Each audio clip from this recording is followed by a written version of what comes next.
sejahtera semua. Salam Malaysia Madani. Kita berjumpa kembali dalam siri 30 perkongsian CDL Hands-on Online Session Negeri Sembilan.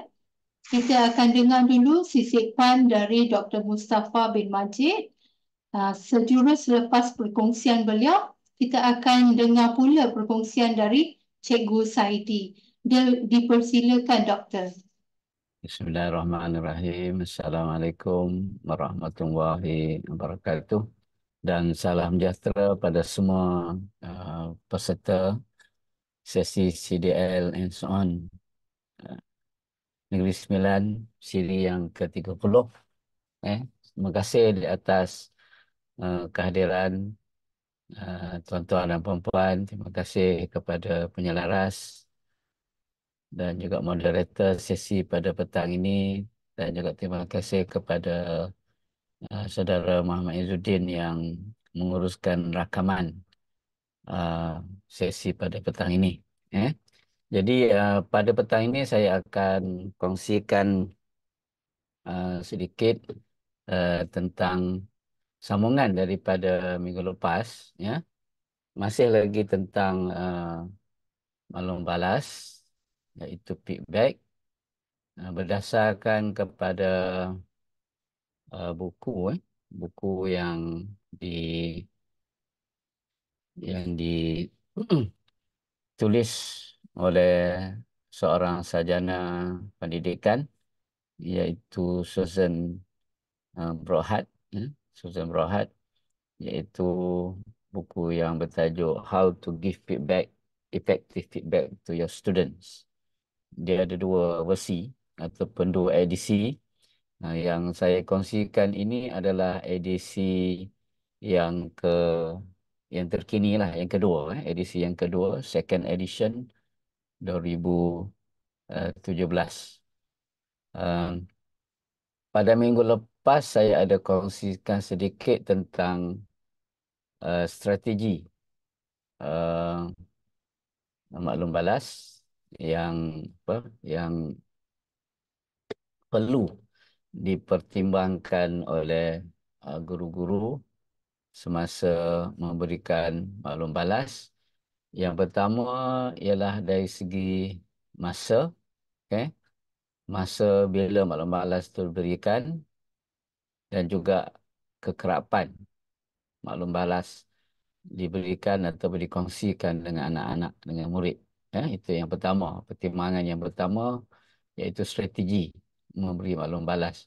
Yang kedua ialah dari segi kuantiti ataupun jumlah, sebanyak mana isi maklum balas itu ingin kita kongsikan dengan murid-murid kita, dengan pelajar kita, dengan murid-murid kita, anak-anak kita, supaya nanti maklum balas yang baik ini adalah maklum balas yang penting, yang mengandungi isi-isi penting yang berkaitan dengan proses pembelajaran, khususnya yang berkaitan dengan hasrat pembelajaran dan juga kriteria kejayaan.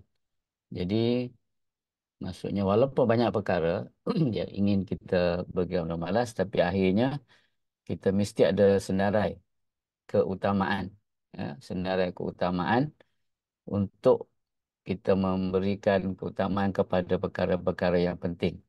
First thing first.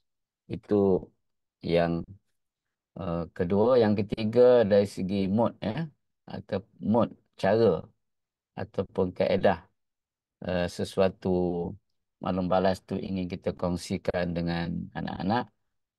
Pertama ialah dari segi lisan, secara lisan. Secara lisan, dan kita dapati bahawa secara lisan ini kita bersemuka, bersemuka dengan anak-anak, dan maklum balas itu boleh dilakukan secara interaktif. Secara interaktif. Mungkin itu lebih apalah, lebih banyak sentuhan manusiawi lah, the human touch is there. sebab kita berdepan ya dengan anak-anak, bersemuka dengan mereka dan kita dapat kongsikan perkara-perkara yang ingin kita minta anak-anak itu berikan perhatian ataupun tumpuan. Kita juga boleh memberikan maklum balas secara tulisan. Ini sangat sesuai jika sekiranya tugasan yang kita berikan kepada anak-anak itu merupakan tugasan berbentuk tulisan, kerja-kerja bertulis. Jadi dicadangkan Susan mencadangkan supaya maklum balas tersebut ditulis pada helaian kulit tugasan itu. Kenapa? Jadi mudah dilihat oleh murid kita. Jadi bila mereka tengok dapat saja apa tu uh, hasil semakan guru itu, apa dia punya tugasan itu, jadi dia terus nampak ada beberapa maklum balas yang telah dikongsikan oleh guru mereka dalam bentuk tulisan jadi sebab itu dicadangkan, diletakkan pada helaian kulit tugasan. Kalau kita letakkan di dalam tu boleh juga tapi mungkin uh, dia kena semak lah helaian tersebut satu persatu baru dia jumpa catatan kita tu. Tapi kalau kita letakkan di kulit tugasan, mungkin dia lebih mudah untuk memberi perhatian. Yang kaedah mood yang ketiga ataupun kaedah cara yang ketiga ialah kita memberikan demonstrasi, memberi tunjuk cara. Okay? Katakan anak-anak sudah buat eksperimen, buat uji kaji, sains, ataupun membuat aktiviti fizikal seperti apa apa ni pendidikan jasmani pendidikan jasmani di padang. Jadi kita kena tunjukkan cara yang betul. Kalau kita tak tunjukkan nanti mungkin kita nampak bila kita dapat nampak bahawa cara anak-anak itu menjalankan uji kaji tersebut tidak betul. Itu satu, tak betul itu satu hal lah. Kita lebih bimbang lagi kalau ianya berbahaya. Jadi kita perlu tunjukkan. Dan yang ketiga ialah sasaran dari segi target uh, ataupun sasaran maklum balas. Dia boleh bersifat individu dan juga dia bersifat kelas ataupun kumpulan. Jadi pada hari ini, pada hari ini saya nak fokus kepada kandungan maklum balas. Strategi ini ialah kandungan. Jadi di antara perkara-perkara yang boleh kita ambil perhatian, kandungan maklum balas yang ingin kita kongsikan dengan uh, murid-murid. Pertama ialah kandungan tersebut perlulah ada fokus dia. Ada fokus ataupun mempunyai tumpuan. Sama ada tumpuan itu ke atas kerja itu sendiri, tugasan itu sendiri, maksudnya hasil lah. Hasil, maksudnya anak-anak melakukan sesuatu aktiviti, tugasan, jadi kita beri maklum balas kepada hasil tugasan. Itu satu fokus. Fokus yang kedua pada proses. Proses. Semasa melaksanakan tugasan itu, di situ kita pun boleh memberi maklum balas. Jadi mungkin proses kita tengok jenis tugasan lah. Kalau tugasan itu tugasan yang mencabar uh, ataupun dia dilaksanakan dalam tempoh yang panjang, jadi kita kena tengok juga sebab mungkin proses yang akan dilalui oleh anak-anak itu akan mengambil masa. Jadi cara kita memberi maklum balas itu pun ataupun kandungan maklum balas kita tu perlu lebih spesifik. Uh, Kalau proses itu maksudnya kalau prosesnya panjang di bahagian mana aktiviti berkenaan. Ya. Itu sebab tu di dicadangkan uh, kita membeli maklum balas itu cadangan yang maklum balas yang baik itu ialah maklum balas yang merangkum kedua-dua aspek, iaitu pada produk dan juga proses. Sebab apa yang berlaku dalam proses dia akan mempengaruhi produk ataupun hasil. Jadi kita perlu melihat uh, proses dan juga hasil itu. Jangan hanya fokus pada hasil, tapi kita abaikan proses. Begitulah sebaliknya. Ya, kedua-dua tu penting. Jadi kalau kita lihat, satu lagi fokus ialah kita nak fokus kepada ownership. Kita nak fokus kepada ownership. Janganlah kita, oleh kerana kita punya maklum balas itu boleh menjejaskan ownership tugasan berkenaan. Kita nak supaya tugasan itu anak-anak anggap sebagai untuk diri mereka. Dia buat itu bukan untuk orang lain, bukan untuk guru, bukan untuk sesiapa. Tetapi dia buat proses atau pertugasan berkenaan adalah untuk dia punya pembelajaran, untuk diri dia. Ya, sebab tu kita perlu fokus kepada peraturan kendiri ataupun regulasi kendiri murid. Ya, jadi kita sebenarnya bila kita beri tugasan tu kita menggalakkan uh, regulasi kendiri, ownership. Kita nak pindahkan tanggungjawab pembelajaran itu kepada anak-anak. Yang seterusnya ialah kita cuba mengelakkan memberi komen ataupun maklum balas kepada peribadi. Kan? Kalau kita beri maklum balas peribadi, dia akan boleh menjejaskan keyakinan anak-anak, keyakinan dia untuk melengkapkan tugasan dan keyakinan dia untuk membuat inovasi ke, berfikir secara kreatif ke. Sebab untuk membuat inovasi, berfikir secara kreatif, dia perlu mengambil risiko.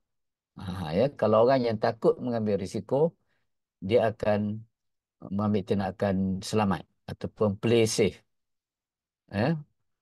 Orang yang kreatif dan inovatif ini biasanya dia berani, mempunyai keberanian untuk melakukan kesilapan.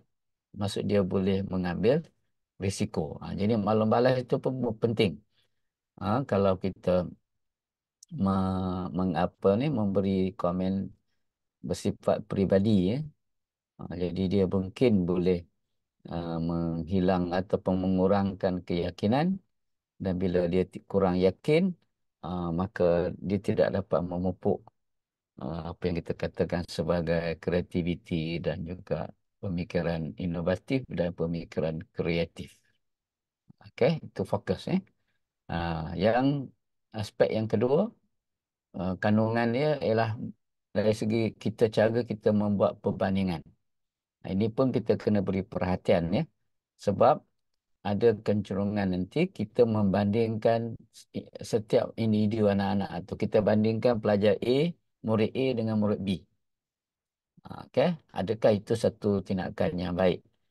Jadi kita kena berhati-hatilah. Sebab setiap orang itu ada kekuatan, ada kelemahan. Ada kelebihan, ada kekurangan.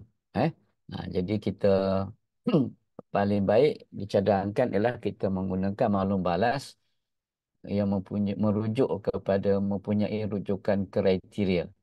Criterion based feedback. Jadi maklum balas itu banyak memberi fokus kepada kerja. Pada proses dan juga produk. Bukan kepada diri individu. Sebab kalau kita merujuk kepada kita bandingkan, kita membuat perbandingan seorang murid dengan murid yang lain, itu mungkin kita menggunakan apa yang dikatakan sebagai rujukan normal, normal based feedback. Ada masanya kalau dibuat dengan baik, dengan betul, dengan teliti, dengan berhemah, mungkin dia akan mewujudkan satu apa yang kita namakan sebagai kita panggil persaingan yang sihat, okay? Healthy competition, positive competition. Ada kalau tapi perlu di kita panggil perlu di dirancang dengan baik, digunakan dengan teliti, uh, supaya mewujudkan suasana persaingan yang sihat. Jadi kalau ada persaingan yang sihat, dia akan berlomba-lomba untuk melakukan yang terbaik. Yang terbaik itu sebenarnya pun boleh kita gunakan sebagai dorongan untuk mereka uh, bersaing. Tapi kita jangan membanding-bandingkan untuk tujuan yang lain. Tujuan-tujuan takut dia boleh menjatuhkan apa ni, maruah dan sebagainya. Harga diri anak-anak. Dan yang seterusnya ialah kita bandingkan kita bandingkan apa yang sedang dilaku dengan apa yang telah berlaku. Sebelum ni anak-anak telah melakukan tugasan-tugasan, kan? Jadi kita bandingkan dengan tugasan yang sedia ada. Jadi kita mungkin akan nampak wujudnya satu kita panggil jurang di antara apa yang pernah dilakukan oleh anak-anak, apa yang sedang mereka lakukan. Jadi kadang-kadang apa yang telah dilakukan tu lebih baik dari apa yang dia sedang lakukan. Itu pun boleh kita jadikan sebagai uh, cara kita memberi maklum balas. Ataupun sebaliknya, apa yang sedang dilakukan jauh lebih baik dari apa yang telah dilakukan. Itu berlaku peningkatan. Berlaku peningkatan. Jadi maksudnya kita membandingkan prestasi anak-anak itu dengan diri dia sendiri. Ya. Yang sebelum dengan yang sedang. Okay, itu yang kedua. Kandungan yang ketiga, aspek dari segi kandungan maklum balas ni ialah dari segi fungsi. Maklum balas boleh bersifat penerangan. Kita menerangkan, patutnya begini, kalau buat begini, bagaimana dan sebagainya, kan. Ada juga maklum balas tu bersifat penilaian ataupun penghakiman. Jadi biasanya kalau kita buat apa tu, pertandingan tu ada penghakiman lah. Tapi untuk tujuan pembelajaran, diingatkan supaya kita tidak menggunakan pendekatan apa tu dia panggil menghakimi ataupun judgemental. Jangan kita gunakan pendekatan judgemental, menghakim, menjatuhkan hukum dan sebagainya. Lebih fungsinya lebih kepada uh, huraian. Itu yang ketiga. Yang keempat, dari segi valensi ni maksudnya kalau kita tengok dari segi kimia ada apa tu, ada unsur yang positif, ada unsur yang negatif, sebab tu dia gunakan istilah valensi, ya. Jadi maksud balas balas pun ada valensi dia. Dia ada charge, ya, sama ada dia positif ataupun negatif. Jadi kalau kita ingin menjadikan maklum balas kita tu positif, valensinya positif, kita gunakanlah komen yang positif. Ya. Kita komen yang positif, yang apa, menggalakkan, yang mendorong dan sebagainya. Ya. Sebaliknya, kalau apa ni, kita menggunakan penerangan yang negatif, okey. Negatif boleh dengan teliti lah. Kita teliti, dengan teliti kita berikan juga yang negatif. Maksudnya di sana wujud kekurangan. Ada ruang-ruang penambahbaikan yang boleh dilakukan. Itu kita boleh apakan. Kita boleh kemukakan sebagai cadangan positif. Walaupun nampak negatif, sebenarnya cadangan itu adalah bersifat positif untuk memperbaiki kelemahan untuk tujuan penambahbaikan. Yang seterusnya ialah kejelasan, clarity. Maklum balas itu perlu jelas kepada murid supaya mereka boleh bertindak, mengambil tindakan yang wajar terhadap maklum balas yang telah berikannya. Sebab tu ayat yang kita gunakan, kosakata, konsep yang kita kemukakan pada anak-anak tu biarlah yang mereka boleh fahami, ya, dalam lingkungan kepahaman mereka. Okey. Dan sudah tentulah, ya, uh, apa tu kandungan yang saya sebut sebelum ni, bilangan isi kandungan apa yang ingin disampaikan tu biarlah sesuai mengikut tahap perkembangan anak-anak. Cuba elakkan memberi maklum balas yang tidak jelas. Takut nanti dia uh, tak jelas tu ada dua lah. Satu, dia tak boleh faham apa yang kita cakap. Yang kedua, dia salah faham. Dia salah faham. Tak faham satu hal lah. Mungkin dia boleh minta penjelasan lanjut. Boleh tak cikgu tolong jelaskan lebih lanjut. Kan? Kalau dia salah faham, dia tak tanya. Tapi dia faham perkara yang lain. Itu pun masalah. Uh, apa ni, pertimbangan yang seterusnya untuk kandungan maklum balas ni dari segi specificity, spesifik, kekhususan, specificity, spesifik. Okey. Tadi, ya, maksudnya maklum balas yang mana kandungannya itu khusus, khusus, spesifik kepada tugasan yang sedang dilaksanakan. Jadi kita jangan buat secara umum. Kalau secara umum itu dia tak akan dapat membantu anak-anak memperbaiki kualiti tugasan berkenaan. Dan uh, tapi janganlah terlalu detail, terlalu detail sehingga kan uh, maksudnya uh, sampaikan anak-anak itu tak perlu buat apa-apa lagi, ya. Semuanya telah kita bagi. Dia tak begitu, ya. Maklum balas yang baik ini ialah yang maksudnya yang bagus tu spesifik dalam segi aspek, bukan dari segi kandungan itu secara detail, tak. Jadi kalau kita tengok, maksudnya ada apa ni, ruang untuk kita memperbaiki. Kita boleh, kadang-kadang maklum balas tu boleh juga dalam bentuk soalan, maksudnya supaya anak-anak berfikir sebagai satu gesaan ataupun prompt, gesaan untuk dia berfikir, untuk mereka merenung balik apa yang telah berlaku dan untuk memilih cara, kaedah ataupun pendekatan yang lebih baik. Okay. Jadi satu lagi lah segi ralat lah. Okay.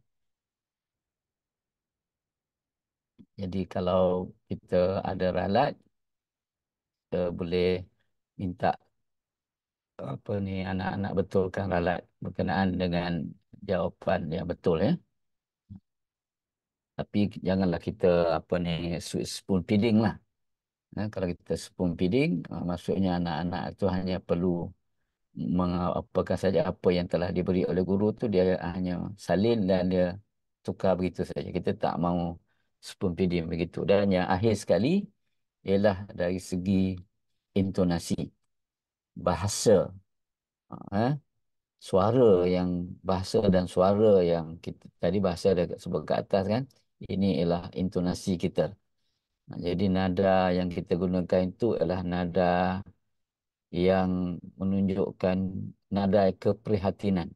Bukan nada marah, bukan kita dengan cara menjerit-jerit, meninggikan suara yang tak sepatutnya, tetapi dia disampaikan dengan rasa hormat. Okey. Ah, itu ada salah ejaan tu, ya. Ah, apa tu, terhadap proses dan juga hasil ah, kerja murid. Okey. Jadi perkataan yang kita pilih itu adalah perkataan yang boleh mendorong, bukan mengganggu apa ni ataupun mengurangkan keyakinan anak-anak. Ya. Dan mungkin yang lebih penting lagi ialah maklum balas kita tu menyebabkan dia kena berfikir lebih lanjut. Dia akan mencetuskan curiosity, ingin tahu. dan dia akan buat pembacaan ataupun membuat perbincangan lanjut bagaimana perkara itu ingin diperbaiki. Tugasan tersebut boleh diperbaiki. Jadi saya fikir setakat itu untuk petang ini. Terima kasih di atas perhatian dan juga kehadiran tuan-tuan dan puan-puan.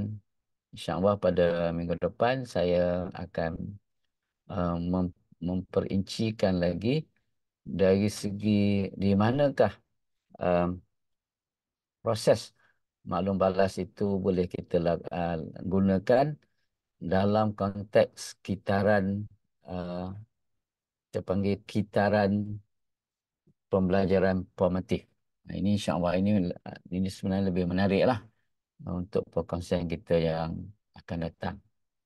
Kan? Terima kasih. Baik, terima kasih Dr. Mustafa atas perkongsian sebentar tadi mengenai cara bagaimana kita boleh beri maklum balas kepada pelajar. Baik, salam sejahtera dan salam Malaysia Madani kepada semua yang hadir hari ini. Saya lihat di talian kita ada seramai 104 peserta. Terima kasih kerana hadir dan turut serta. Dan selamat datang ke CDL Hands-On Online Session Negeri Sembilan, Siri 30. Saya Puan Sheila, Koordinator CDL Negeri Sembilan dari PPD Port Dickson.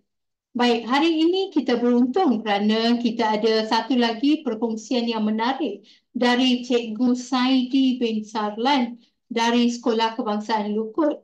Beliau akan berkongsi mengenai PPKI di SK Lukut di mana beliau telah mewujudkan One Stop Center. Baik, sedikit perkongsian mengenai Cikgu Saidi ya. Cikgu Saidi asal negeri Selangor dan beliau telah tamat ijazah sarjana muda dalam pengurusan teknologi dari UTM pada tahun 2005 dan beliau juga adalah peserta KPLI pendidikan khas dari IPG Ipoh pada tahun 2008. Beliau telah mula bertugas di Negeri Sembilan semenjak tahun 2008. Beliau juga merupakan JU Daerah Port Dickson dalam rancangan pendidikan individu iaitu RPI. Siapa yang mengajar PPKI sedia maklum ya tentang RPI.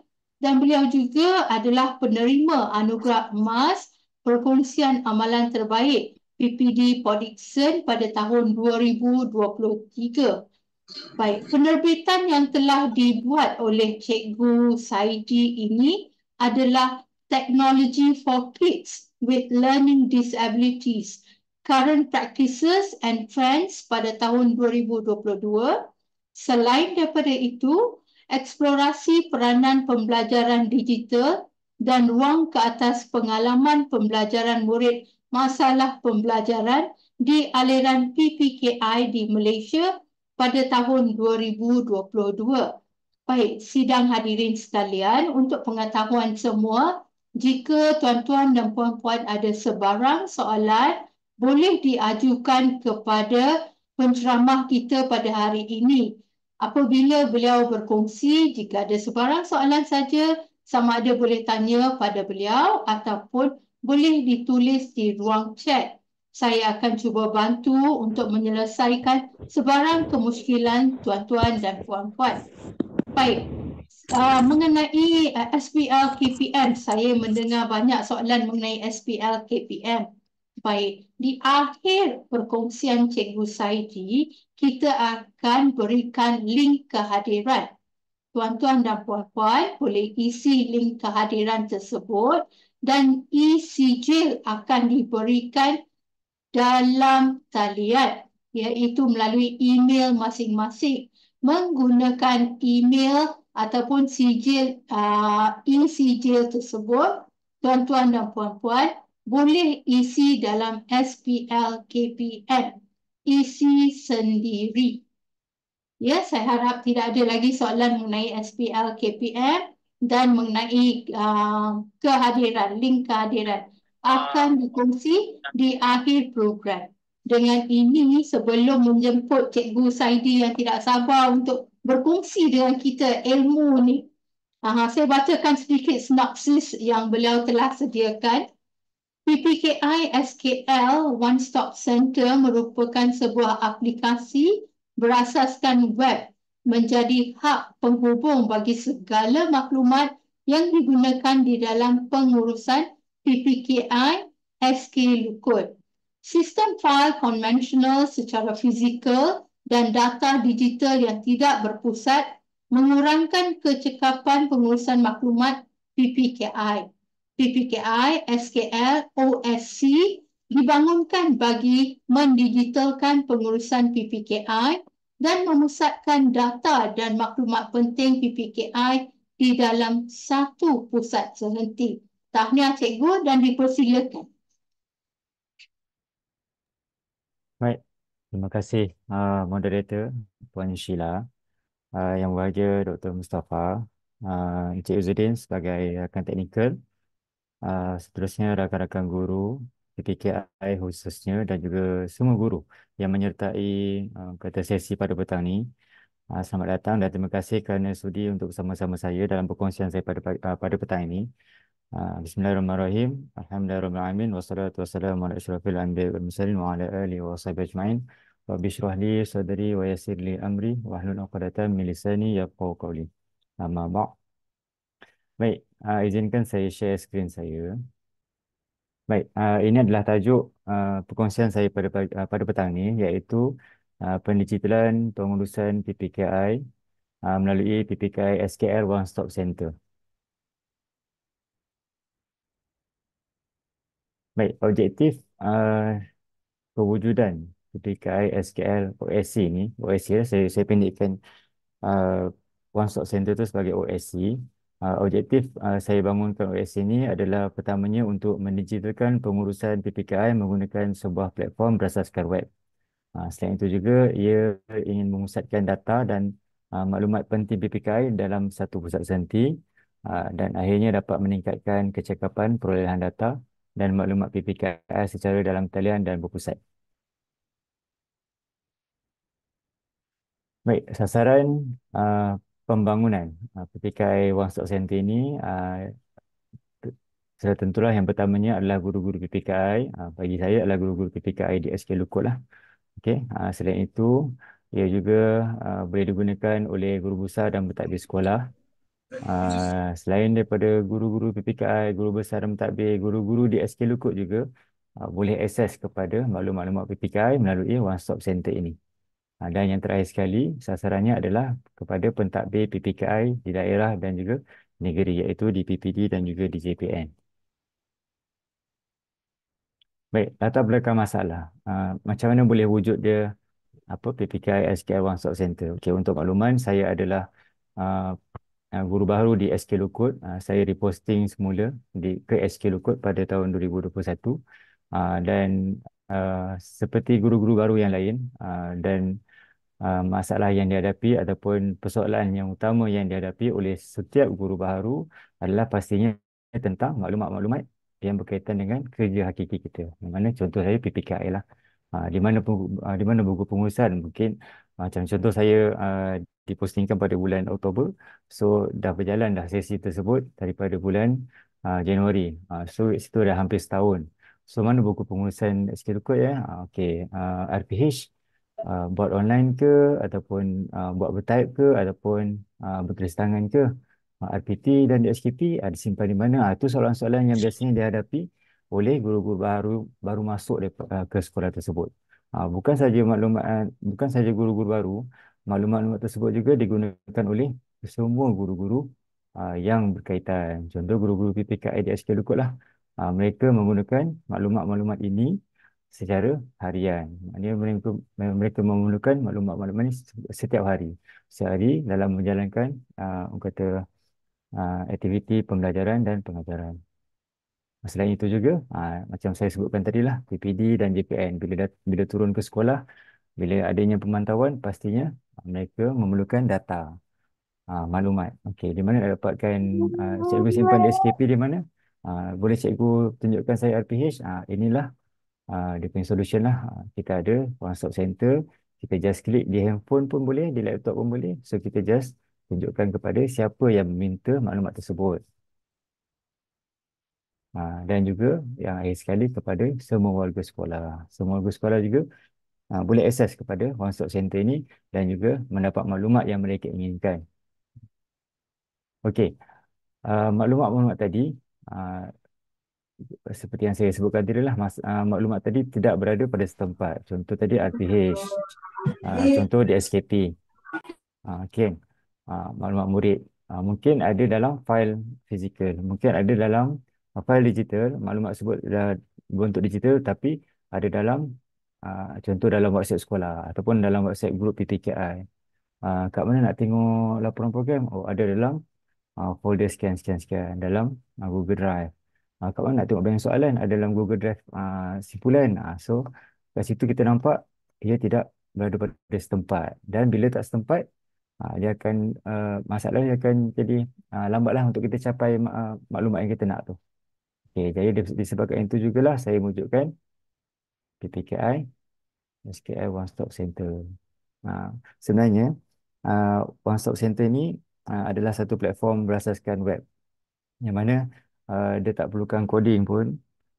Dia hanya guna kita hanya kita perlu copy paste link saja, yang mana kita hanya gunakan, kalau tuan-tuan dan puan-puan boleh tengok di sini, kita gunakan mylink.lah. Saya pasti uh, hampir semua tahu tentang kewujudan mylink.lah ni. Dan mungkin sebelum ni ada yang dah guna pun, mungkin untuk tujuan peribadi, mungkin untuk tujuan media-media sosial yang mereka ada. Tetapi untuk kami di PPKS Kelukut, kita menggunakan kemudahan mylink.lah ni untuk kita wujudkan One Stop Center. Nanti saya akan berikan sedikit hands-on lah macam mana kita nak wujudkan ataupun macam mana kita nak mulakan, kita nak developkan PPKI One Stop Center ni. Okay. Ini adalah contoh antarmuka One Stop Center yang saya hasilkan lah untuk PPKI SK Lukut. Yang mana kalau tuan-tuan dan puan-puan lihat di sini, ini adalah maklumat-maklumat yang kata memang penting. Setiap hari kita perlukan maklumat tersebut. Contoh, dari sepandang PPKI, memang kita perlu ada dan perlu tahu buku pengurusan SK Lukut ni, buku pengurusan ni untuk kita mengetahui job scope kita ataupun job description kita, ERPH. Contohnya, ini adalah RPH yang kita gunakan setiap hari. Kita yang cikgu-cikgu tulis setiap hari sebelum mengajar dalam kelas. Di SKP untuk kita punya rujukan dalam membuat RPH, buku teks dan lain-lain lah.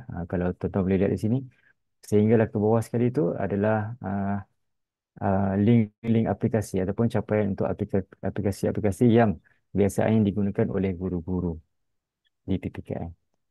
Okey.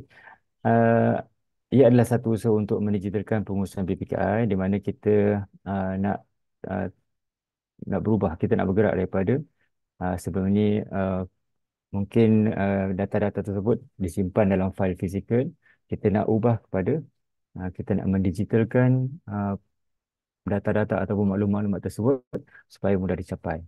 So, ia adalah integrasi data, maknanya kita kumpulkan semua data yang kita ada untuk kegunaan dalaman saja. Nanti saya akan sharekan macam mana kita nak pastikan keselamatan data itulah. Untuk memudahkan capaian maklumat seperti saya sebutkan tadi, bila dah ada One Stop Center ni, kita nak apa? Contoh kita nak RPI, kita just klik link RPI, kita akan terus masuk ke Google Drive RPI. Dan ia juga all in one. Okay, apakah impak bila kita menggunakan PPKI One Stop Center ini?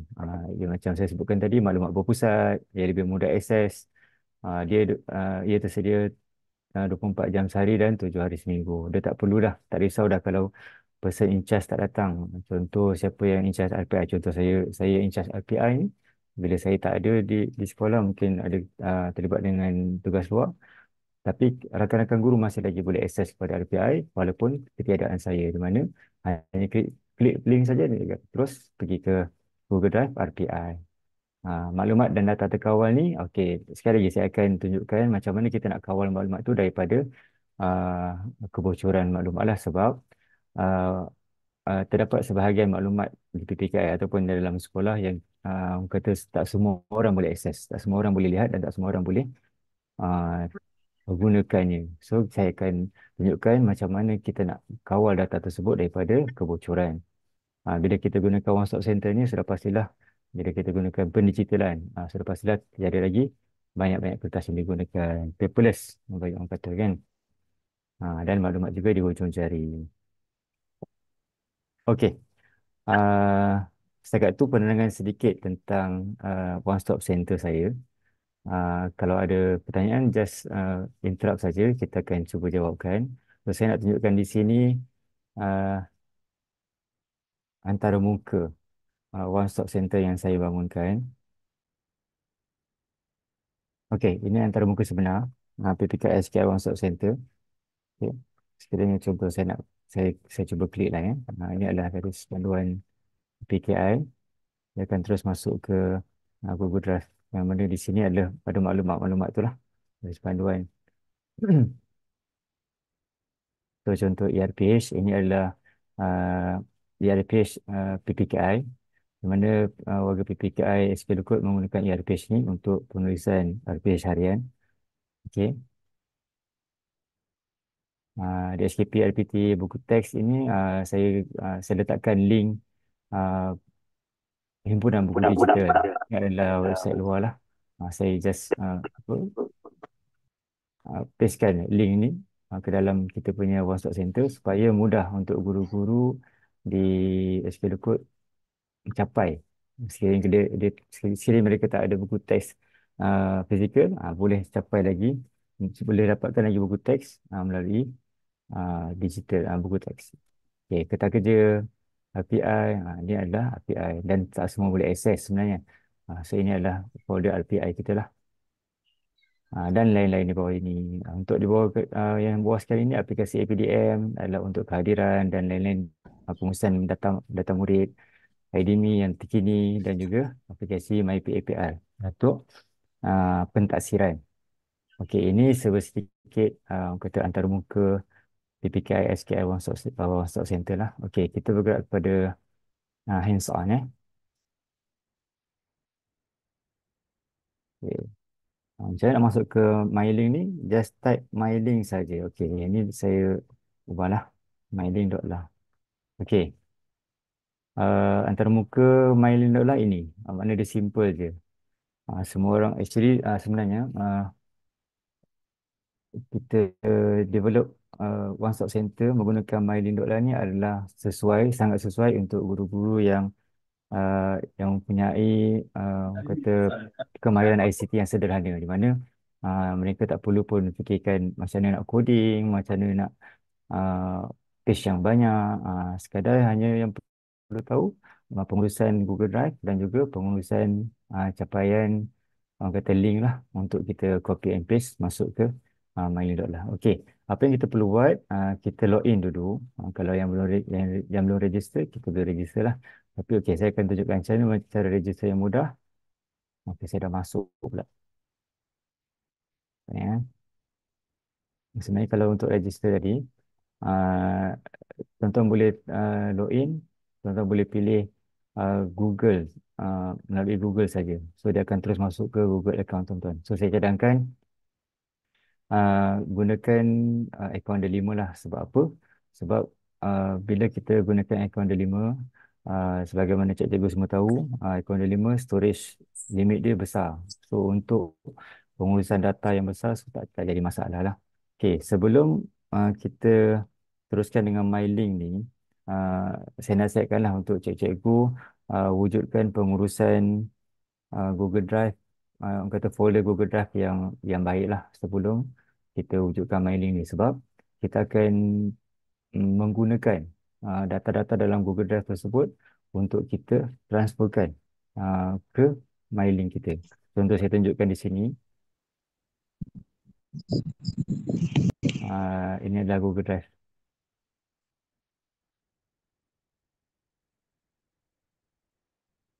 Okay, dalam sini saya dah wujudkan file sharing punya folder. So di sini adalah maklumat-maklumat yang kita gunakan dan cikgu-cikgu PPKI SK Lukut gunakan secara harian yang perlu capaian hampir setiap hari. Okay. So pergi ke my link sebut tadi. Okey, pertama-tamanya kita letak pada Ethereum. Okey. Okey, kita boleh ubah profil tu. Kalau contoh kita nak buat uh, apa untuk PPKI, SQL Code contoh ya, kita ke account profile, kita tukar di sini. Contoh PPKI, pada tulis besar. PPKI, SQL Code. Okey, hijau maknanya boleh lah, belum digunakan. So bila dah ni kita update. So dia akan berubah kat sini lah, PPKI SQL Code. Okey, itu perkara pertama. Perkara kedua kita pergi ke appearance. Ini kalau cikgu nak ubah dari segi penampilan stop center kita lah ataupun kita punya main link. Dia ringkas, boleh ubah boleh ubah warna, boleh ubah boleh letakkan logo kalau nak. Okey, saya letak contoh di sini. Kita letak avatar sini, kita gunakan SKL lah, kita logo sekolah. Okey. Ini biarkan circle, title, PPKI, SK, ikut one stop center. Okey, yang ni kita bagi dari ringkas lah. Pusat senti program PPKI SK berikut. Right? Text font pun kita boleh ubah. Pilih je. Okey, color pun kita boleh ubah. Color text dan background image pun kalau kita nak ada image dekat belakang dekat background kita pun boleh letak lah. Kalau tak nak biarkan kosong je dan save. Okey, dah keluar dah kita punya interface basic lah untuk kita punya one stop center. Okay, next kita perlu pergi ke links. Okay, sebelum tu yang saya sebutkan tadi lah, pastikan dalam Google Drive kita dah susun elok. Sebab kita tak nak nanti kita dah ada link dia, kita dah copy dalam my link kita, tapi kita ada ubah lagi dalam folder. Kita ada ubah apa uh, kedudukan folder tersebut, takut dia akan jadi takut dia akan keluar error kat situ. Okay. Okay, untuk add, nak letakkan link yang pertama, kita letak add new link. Okay, contoh yang pertama kita letak garis panduan lah. Saya just tunjukkan macam mana saya develop kita punya one stop center yang untuk SQL code ya. Garis panduan. Okay, URL ni, okay. Kita boleh pergi ke kita punya Google Drive tadi. Contoh tadi kita nak buat garis panduan kan. Okay, garis panduan PPKI. Ini folder dia yang kita nak share. Jadi untuk keselamatan data, kita tak benarkan orang luar ataupun selain cikgu untuk akses kepada data garis panduan ni. Jadi kita right click, kita pergi sharekan dia. Okay. Okay. Share dia, kita pergi limit kepada Ministry of Education. Maknanya semua guru boleh akses. Kalau kita nak semua guru lah. Maknanya biasanya cikgu di sekolah kita lah yang akan akseskan, yang akan akses. Boleh akses kepada data ini. So, kita copy link di sini. Okay, kita dah copy. Kita pergi ke yang tadi. URL ni tadi, kita just pastekan. Okey, ini adalah orang kata bentuk tab tu lah, sama ada nak solid ataupun outline, transparent. So saya pilih outline. Kat sini sama ada kita nak segi empat, rounded ataupun pale. Saya pilih pale dan saya pilih warna di sini. Warna biru, okey. Dan saya letakkan image sini. Image ni pun pilihan. Kalau nak letak boleh, tak letak pun boleh. Okay, contoh kita sini pilih image garis panduan. Okey, so add kan tu. Okey, so dah keluar satu link yang pertama kita. Ini adalah garis panduan. Bila kita klik di sini, hanya guru-guru KPM menggunakan akaun D5 saja yang boleh akses kepada garis panduan ini. Okey, kita pergi ke contoh yang kedua. Okey, contoh yang kedua, kita letak ERPH. Okey, URL ni saya ambil ERPH kita lah. Yang ni kita copy paste. Okey.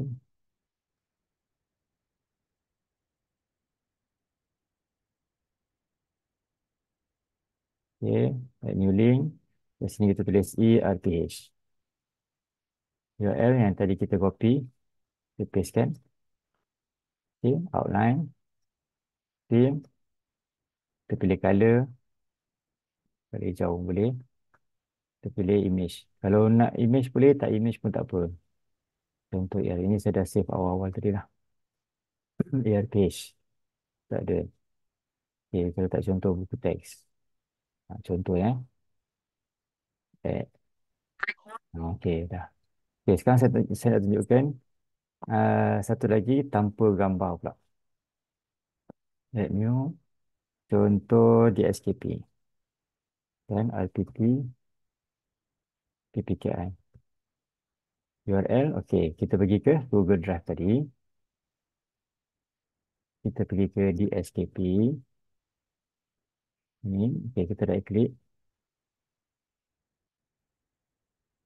Okey, nah, macam tadi sama juga. Share. Kita sharekan hanya kepada guru-guru. Ataupun kalau kita nak limitkan akses kepada hmm, uh, guru-guru di SK Recruit saja, guru-guru PPK SK Recruit pun boleh dengan hanya klik sini. Contoh, bukan klik, kita letak email address di sini lah. Okay, sebagai contoh ini adalah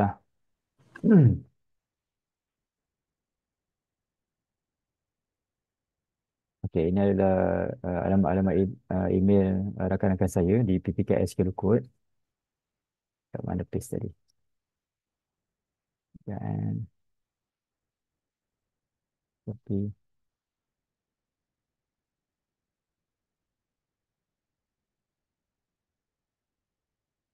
Okay. So kita klik sini, copy link dia, send. So, yang ni hanya boleh diakses oleh rakan-rakan guru di PPKS Peluku saja. So, kita paste balik di dia punya link lah. Paste. Okay, outline, theme, warna merah. Contoh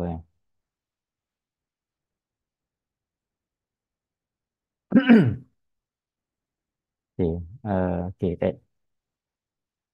So, basically inilah ada CP dan APT, PPKI. So, hanya boleh diakses oleh guru-guru yang saya listkan tadi saja. Email-email yang saya add dalam sharing link tadi saja. So, kita boleh limitkan akses kepada siapa yang kita nak. Jadi, dari segi keselamatan data tu terpelihara. Uh, InsyaAllah tak akan ada kebocoran data. Contoh satu lagi saya tunjukkan, kita nak buat link untuk RPI.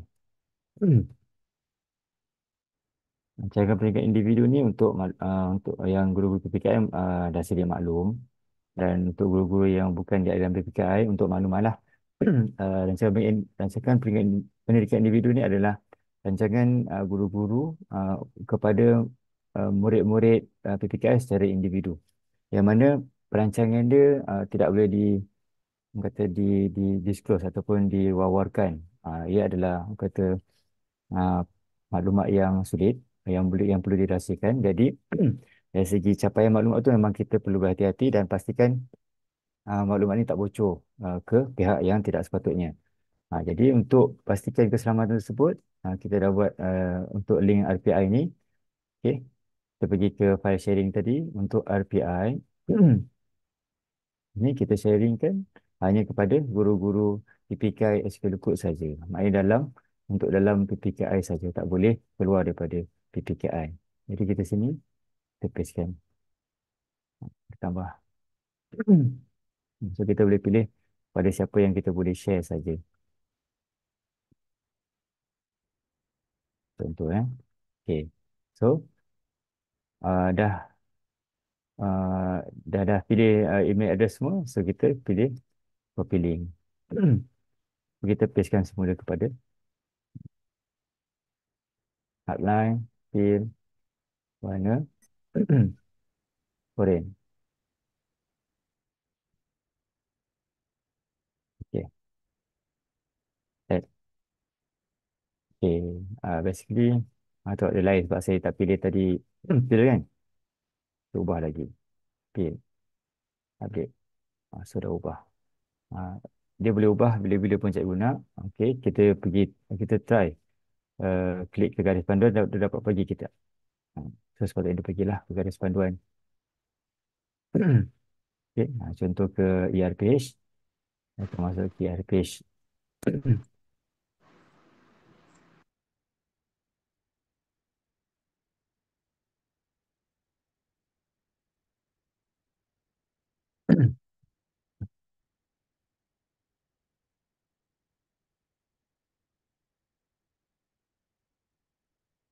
Okay. Ini adalah laman ERPH.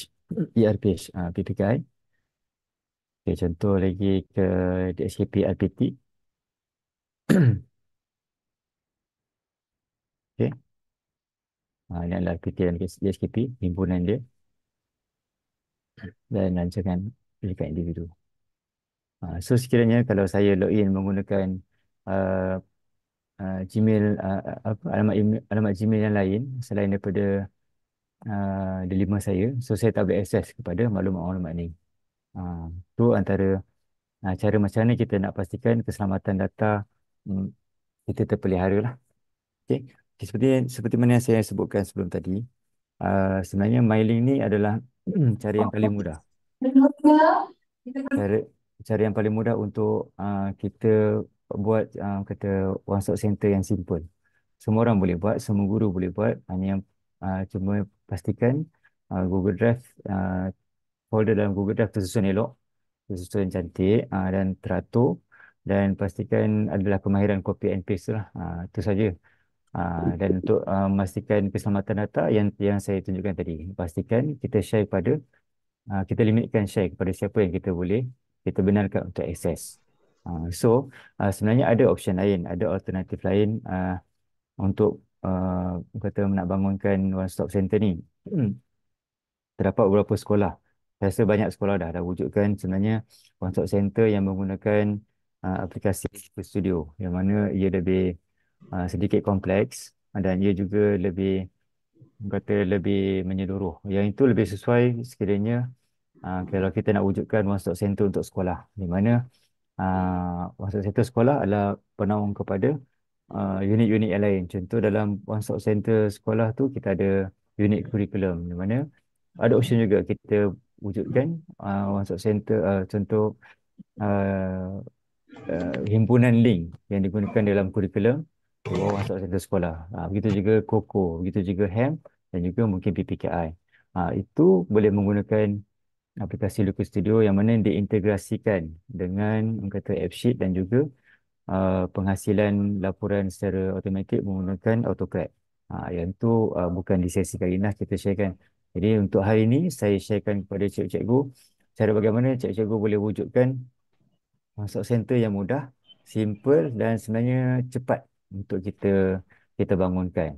Jadi tak ada masalah kalau lepas ni kalau contoh guru besar ataupun pentadbir datang nak memantau cikgu mana RPH, okay, kita boleh tunjuk handphone, kita boleh terus klik ke one stop center dan kita boleh terus tunjukkan kat mana RPH kita pada hari tersebut. Contoh lagi, ada pegawai daripada PPD ataupun pegawai daripada JPN turun, cikgu boleh tunjukkan di SKP dan RPT cikgu ada.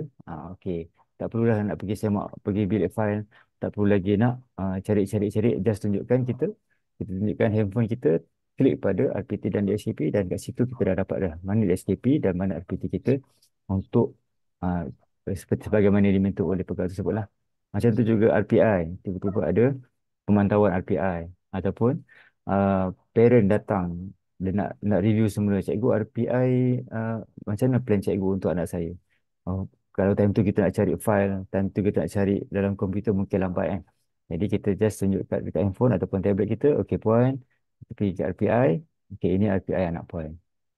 So uh, capaian maklumat segera, anytime, anywhere, kat mana pun, bila-bila masa pun akan lebih mudah bila adanya one stop center. Jadi cikgu-cikgu boleh cuba.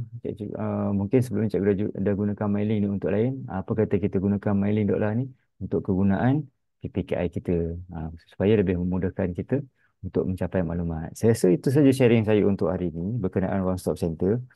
Sekiranya ada pertanyaan, saya cuba jawab. Kalau tak ada, kita cuba usahakan jugalah untuk dapatkan solusi.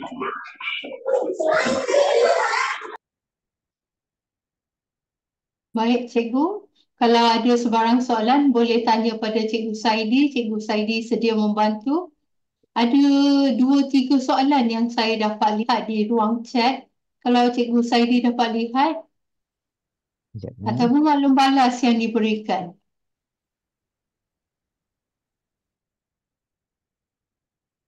Sekejap. Boleh juga dapat di-share untuk semua guru sebab boleh guna untuk pengurusan sekolah. Ya, betul. Macam saya sebut tadilah, Puan Rohaiza, selain daripada PPKI, kita boleh juga wujudkan one stop center untuk satu sekolah. Ini semua guru boleh share. Satu link untuk semua dalam sekolah tersebut. Tapi itulah yang saya sebut sebelum tadi, MyLink ni limited kepada 15 link saja. Jadi itu adalah salah satu limitation dia lah, yang kita perlu fikirkan. Sebenarnya boleh kita buat MyLink untuk sekolah. So ada link dalam MyLink sekolah tu ke MyLink curriculum contohnya. Daripada MyLink sekolah tadi pergi ke MyLink Koko contohnya. So kat situ kita boleh dah pecahkan dah. Tapi untuk yang lebih advance lagi, kita boleh gunakan yang saya sebutkan tadi lah. Kita boleh gunakan Looker Studio. Yang itu lebih menyeluruh. Okey, itu Puan Rohaiza. Tanya, okey, terima kasih Cikgu Rasbella. Boleh masukkan buku. Ya, betul. Dalam folder saya tadi pun dah dimasukkan buku panduan RPI yang terkini. Mana KPM dah keluarkan uh, garis panduan terkini untuk RPI yang terbaru 2022 kalau tak silap saya. So, kita dah masukkan sekali. So, cikgu pun dah tak ada masalah untuk akses.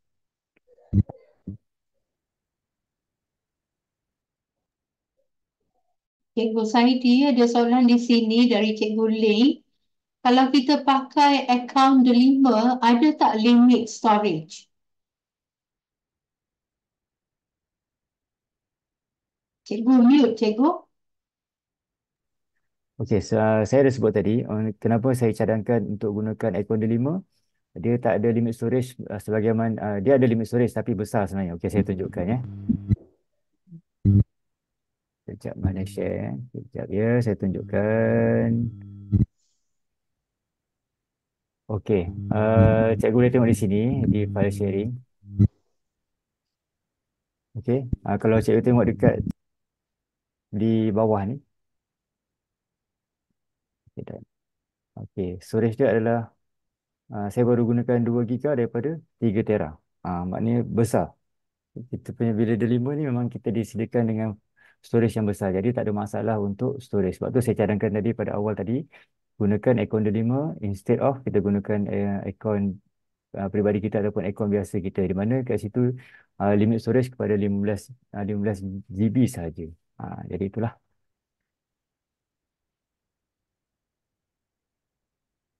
Okay, tengok ada mesej lain tak?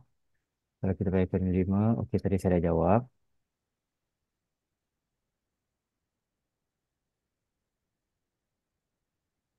Baik, Rasa jika terdekat. ada sebarang soalan lain, ya Cikgu Saidi teruskan. Saya rasa itu saja, Puan Sheila. Kalau tak ada soalan, saya rasa itu saja untuk perkongsian saya pada hari ini. Baik, terima kasih Cikgu Saidi. Memang mantap perkongsian dari Cikgu Saidi. Saya rasa guru-guru dah maklum bagaimana nak gunakan MyLink dan dengan penerangan langkah demi langkah dari Cikgu Saidi, saya yakin dan percaya dapat membantu kita untuk menghasilkan MyLink di sekolah masing-masing. Jika ada sebarang pertanyaan, boleh lagi bertanya dengan Cikgu Saidi sementara beliau masih berada di talian.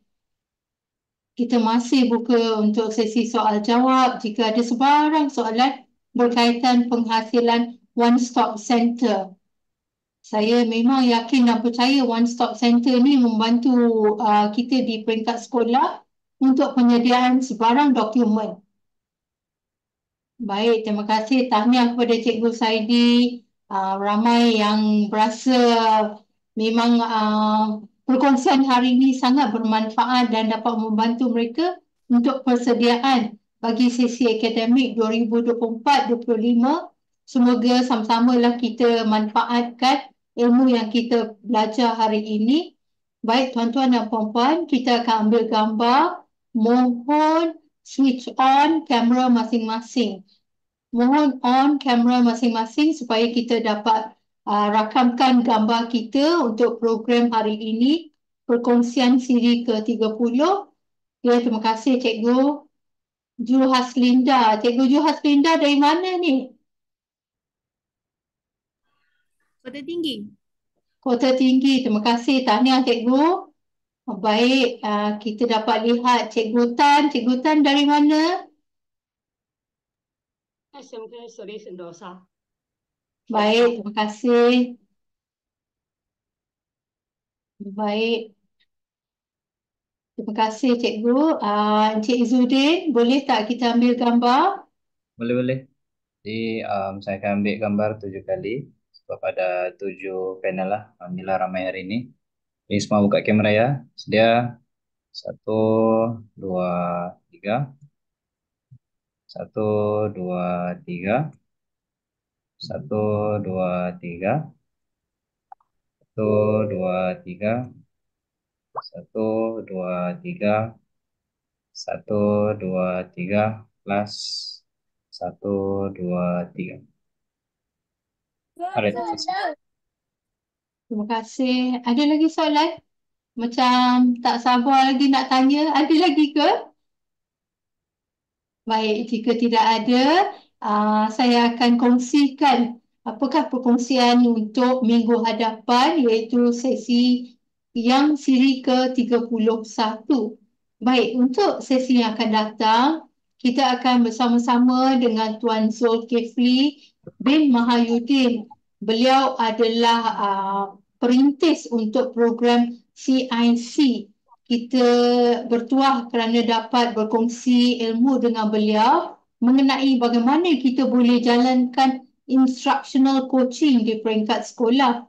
Bukan saja bagaimana kita boleh jalankan instructional coaching, tetapi beliau juga akan bantu kita untuk menjadi coach yang berdaftar dalam instructional coaching. Jadi kepada semua yang berminat, mohon sama-sama hadir dan ikuti program kita, perkongsian kita pada minggu hadapan, bagaimana kita boleh jadi Certified Instructional Coach di bawah bimbingan Tuan Zul.